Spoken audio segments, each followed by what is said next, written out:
njala bategeeza bannayuganda abasajja bano babbye eggwanga ne balikunkumula bati tebalireseemu kantu ngenze ku ndagaano y'amafuta oba amafuta ga Uganda bagatunda batya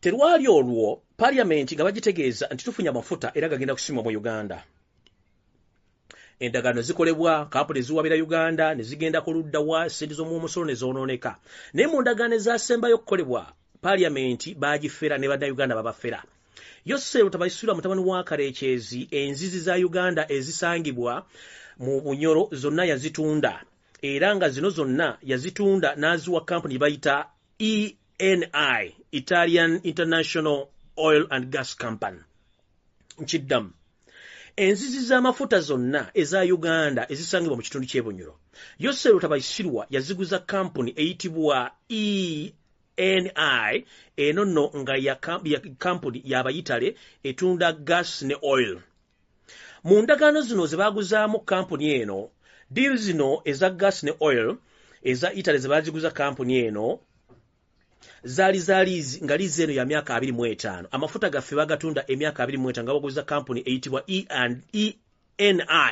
eya company eya Italy company eno bagirizinga enzuzi zaffe emyaka 25 eranga endagaano eno eyatunda amafuta gaffe Yosero tabasula mutanu wa Karekyezi agreement eno gye yakola yalizinga amafuta gaffe emyaka 25 ku nsimbi obukadde 850 obwa dola nchiddamu amafuta gaffe ag'eggwanga Yosero tabasula mutanu wa Karekyezi yagatunda ku nsimbi obukadde 850 obwa dola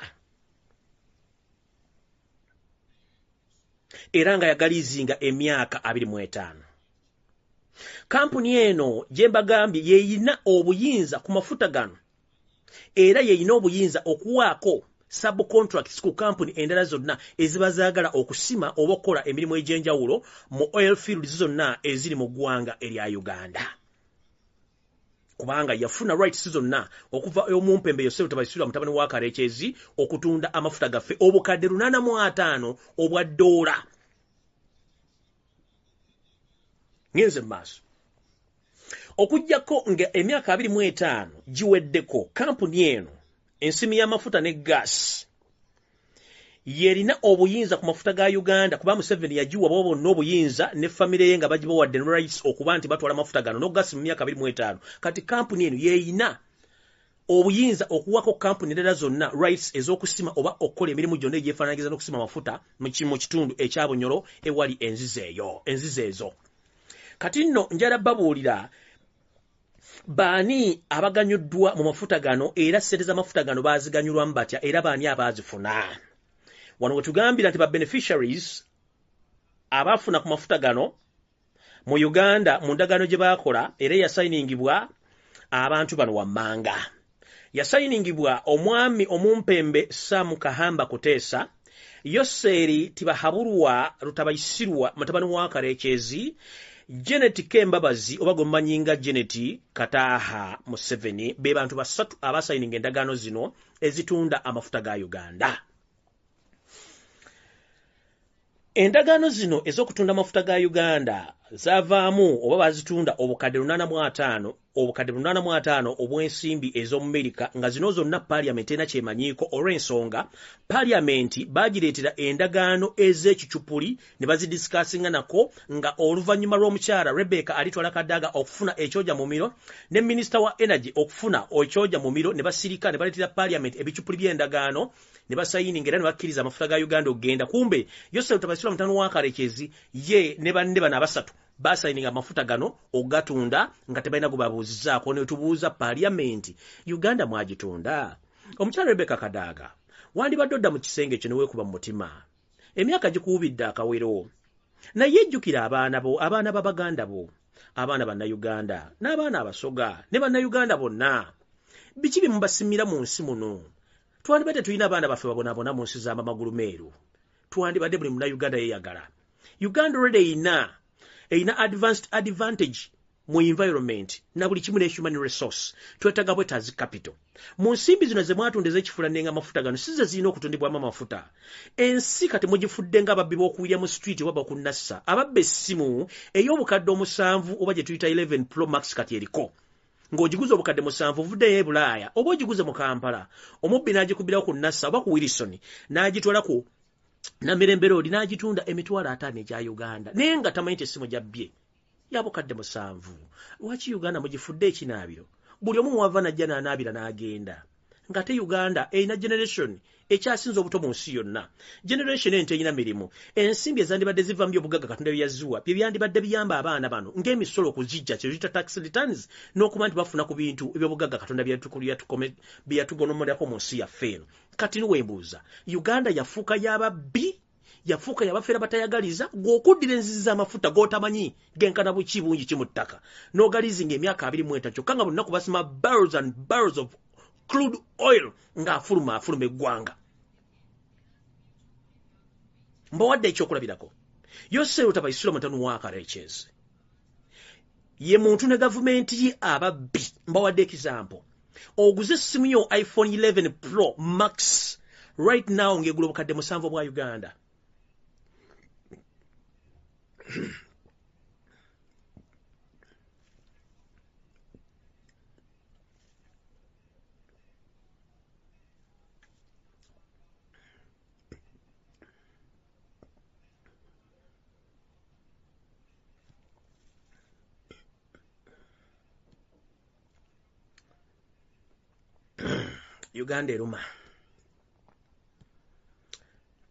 Uganda eruma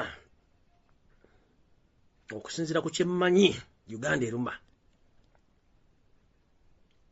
twalibadde tetubonaabona mu nsi nga tulina ebintu bino nkuwadde ekyokulabira lugamba kitwale nti oguze essimu iPhone eriko yabukadde 7 omusajja n'akusaba kunagikubbirawo ku nassa oba mu paaka empya n'adduka n'agenda ku Namirembe n'agitunda emitwalo 5 ye Museveni ne famire ye n'abantu be mu gavumenti oddira otya amafuta ga Uganda g'otamanyi bungi bugalimu mu ttaka n'ogalizinga emyaka 25 ku ssente empawe kaaga ate ne muzigabana malwaliro temuli ddagala abaana tebasoma bannayuganda bafa enjala bali mu busibe obw'enjawulo olw'okuba nti basoma bazadde baba bateeka ssente mu school fees okusomesa abaana babwe ng'ebyobugagga by'eggwanga bibbibwa mukeeraggula mundu kutta bannayuganda kiki mwagaza bannayuganda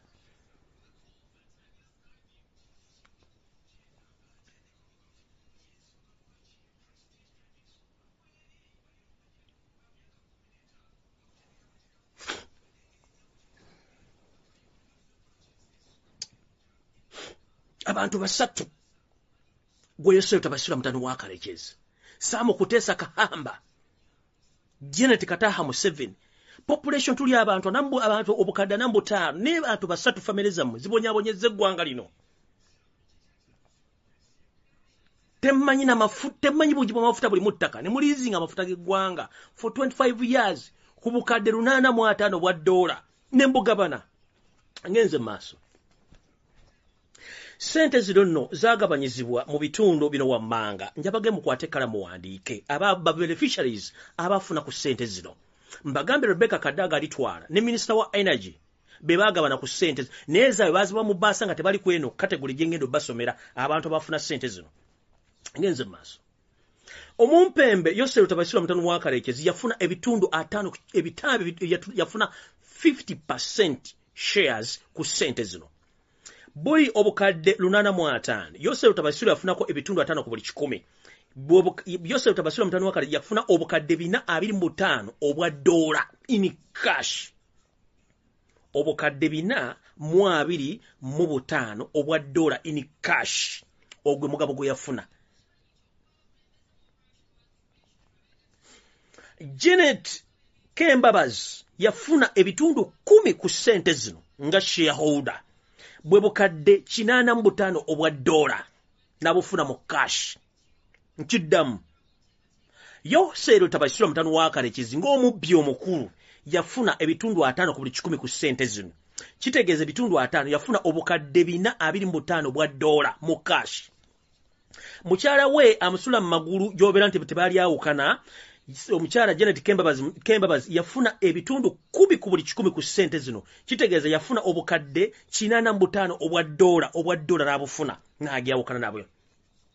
Muganda we Salimu Sale akandanaho naye yafuna ebitundu 10 ku buli 100 ku ssente zino ez'amafuta naye yafuna obukadde 85 obwa dola.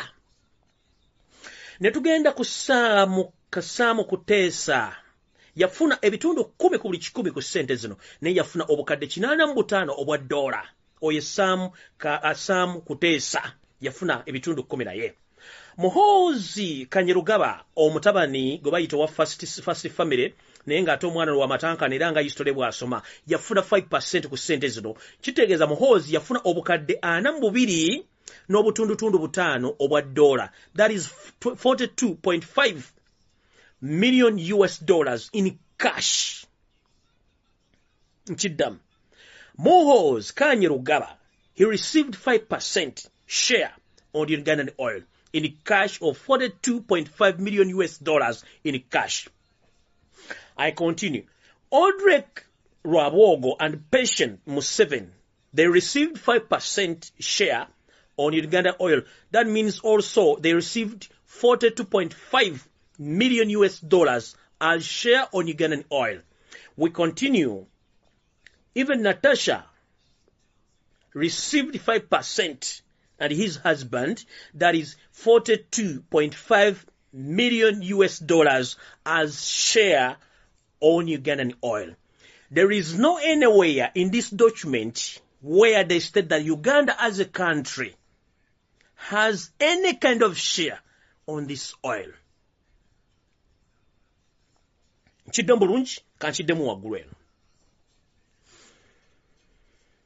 The current president of Uganda, the unlawful refugee, Yoseti Bahaburwa Rutabaisirwa, with his colleague mafias, that is his wife, Janet Kembabazi Museveni, Saamu Kuteesa, signed an agreement of selling Ugandan oil fields to an Italian company in the names of ENI on the agreement of 25 years of lease on the estimated of $850 million. But unfortunately, all this money was shared among their families. And here below, this is how the money was shared among their families. The head of mafias, that is Yoseti Bahaburwa, a refugee from Rwanda, an unlawful refugee, he received 50% of share. That means he received 425 million US dollars in cash. His wife, Janet Kembabazi, received 10%. That is 85 US million dollars. Salim Sare, the young brother to the mafia, Museveni, received 10%. That is 85 million US dollars as his share. We continue mention Saamu Kuteesa also received 10% of shares, that is 85 million US dollars. Then we continue. Muhoozi Kanyerugaba, the son, received 5% share on Ugandan oil. That means he received 42.5 US million dollars in cash.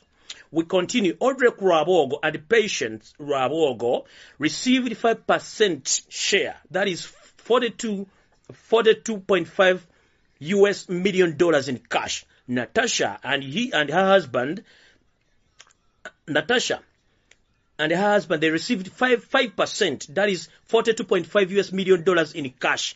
In this document, there is no anywhere or there is no any share as the remaining 45 Ugandans received any single coin in this agreement. So where are we as we Ugandans right now? Nowhere. Ngenze mmaso.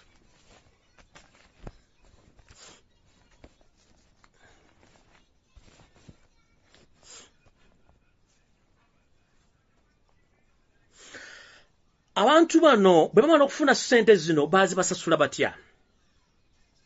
Bano abantu babasasula ssente zaabwe bazisasula ku accounts zaabwe eziri mu nsi gye bayita Panama, eziri ku kizinga kye bayita Panama Island. Ekizinga kino kirimanyiddwa nga tax heaven eri abakulembeze ba business personals mu nsi yonna, abali b'enguzi kafulu gye batereka ensimbi zaabwe mu nsi yonna mu ggwanga oba kizinga kye bayita Panama. Ssente zino gye bazibasindikira ku account zaabwe ne bazifuna bulungi era ne bazikola mu bye baagala zikola. Bannayuganda tweyaguza lujjo twayoyanga obwana bw'enkuba eyatonnye n'esengula n'ebikata bya lumonde gy'obeera nti lumonde anadduka gwe baasiba ku miguwa. Ngenze mu maaso. Wano tugenda maaso ne batugamba nti essente endala ezasigalawo zaagabibwa oba zaasaasaanyizibwa nga ziyita mu bank ez'enjawulo. Ngera mu bank emu eyasiisibwako ssente zino gye bayita Swiss Bank. Eno no Swiss Bank eri mu Switzerland. Ono no wali accounts ze bayita offshore accounts era nayo abantu abasinga bayisayo ssente nnyingi enzibe ku ssente ezimu ezaali zifisseewo ze balina obbatambuliza obbasasulako ku ssente ezo. Ne tugenda mu maaso. Ne bagamba nti ekitundu ekirala eky'ensimbi kuba bazibasasulamu emirundi esatu zaasindikibwa mu bank ez'enjawulo. Mu banka emu kwe basindika ssente zino eyitibwa DSK Bank in Bulgaria ne Eastern Europe. Eno no gye basindika ssente mu kibuga ekiyitibwa Sofia nkiddamu. The last portion of money was sent through the bank known as DSK Bank in Bulgaria in Eastern Europe in the city called Sofia. The last portion of money was transferred to their offshore accounts also in the SK Bank in Bulgaria, Eastern Europe, in the city called Sofia. Tugenze maaso. Also, it said that Yosef Tabasirwa, the son of Karekezi, he also owns a huge money on accounts in Bulgaria. Also, he owns multi-million businesses, mostly hotels in Bulgaria. And all these hotels are 5-star. And also he owns hotels in other countries like Barbados, Bulgaria, and St. Lucia. Zino zonna business bazirina. The document continues, states that this business are monitored and controlled by Indians and whites. They are only people who controlled Museveni's business, and all staffs who are working under this Museveni's business in Europe and the other areas of the world are well paid from the CEOs, managers, directors, cleaners, and supervisors are well paid in euros and dollars. Tugenze maaso. Mu mawulire amalala omumpembe ono y'omu balina enteekateeka ey'okutwala amafuta ge gamu agali mu bitundu by'e Kayunga nga bw'asuubiza kampuni endala z'agenda okuguza amafuta gano y'ensonga lwaki balwana obutavaawo. Era mu kampuni ze yasuubiza okuba nti agenda ziwa endagaano zino mwe muli Shell, mwe muli ne Blanco. Zino zonna kampuni engwira nga bamaze okutama amaki okuzuula amafuta g'e Kayunga. Yazisuubiza zino kampuni agenda ziwa amafuta gano azibaguze era naye akola by'ayagala mu bitundu by'e Kayunga ne mu bitundu by'amambuka ga Uganda kubanga olwo bazuulayo dda amafuta. Kati bugagga ki bumwagala obusinga ku buno? Bugagga ki bumwagala obusinga ku buno? Uganda erina amafuta. Jjukira Uganda erimu. Uganda kye kiwato kye Africa. Kiba kitegeeza bw'otunula mapu ya Africa, Uganda kye kiwato kya Africa. Amafuta gava waggulu, gava mu masekkati, gava wansi eno. Uganda yeringa ssente amafuta gano. Ne Museveni ne bantu bonna basobola okunona tebamanyi bungi bw'amafuta Uganda gerina, tebamanyi bya bugagga Uganda birina kubanga nebimu tebabidiscoveringa. Ababidiscoveringa babba bibbe. Kitegeeza bano abantu tebala kye baagala Uganda y'ensonga lwaki ba-importing emmundu okuimpozinga slavery ku bannayuganda kubanga bakimanyi bulungi nnyo. Ebintu bingi nnyo biri mu Uganda batayagala ku exposinga ku bannayuganda nga bannayuganda bandibadde bagagga. Remember, His Excellency Robert Kyagulanyi Ssentamu, on his campaign today, he mentioned that if we are well organized with the new president, there is no any Ugandan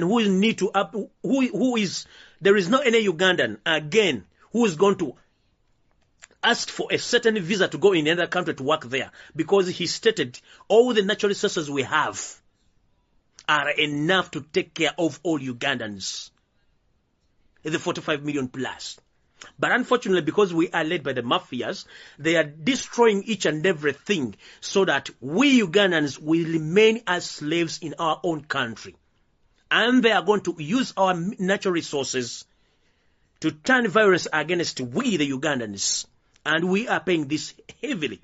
That's why each and every project which comes from abroad to develop Uganda, they go against it. There's a mass. Wananno wenjo okunenyeza omumpembe omukyala Rebecca Kadaga ne banno mwe bali nnyo okutunda ggwanga. Temujjanga okwo. Munnange muli bamulaba kaki. Uganda mugifudde ettogero buli alina envunza ajja n'asogoleramu omwenge n'anywa n'obugina ne mamuliramu. Ffe bannayuganda mutufudde emmombo ze mu nsi yaffe olw'okuba nti mulina bye mwagala okukola.